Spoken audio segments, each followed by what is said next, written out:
నమస్తే మోహన్ బాబు, ఇది పద్ధతేనా మీది?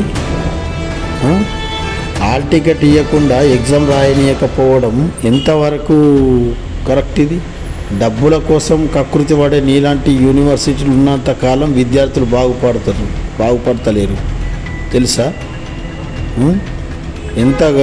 ఎంత నీచానికి దిగజారినవు నువ్వు హాల్ టికెట్ ఇచ్చి నువ్వు ఎగ్జామ్ రాయనిచ్చి వాళ్ళతో కుసన పెట్టుకొని కొన్ని కట్టించుకొని ఉంటుంది.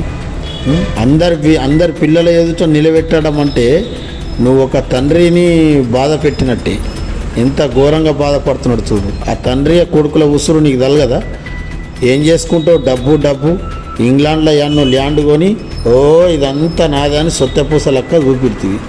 ఏం చేసుకుంటావు? డబ్బు నేను ఎత్తిలో పోసుకుంటావా? సావంగా గుండా పోతావా? ఈ తల్లిదండ్రుల ఆవేదన, తండ్రి ఆవేదన చూడు ఎట్లా అవుతుందో. అందుకే నీకు నీ ఇంట్లో శాంతి లేకుండా పోతుంది.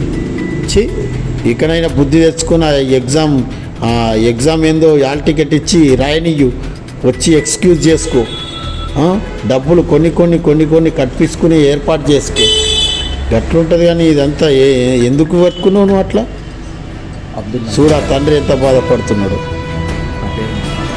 ఇది కలెక్టర్కు చేరేదాకా ఈ యూనివర్సిటీ మీద సిబిఐ విచారణ జరిపేటట్టు చర్యలు తీసుకోవాలని కోరుతున్నారు.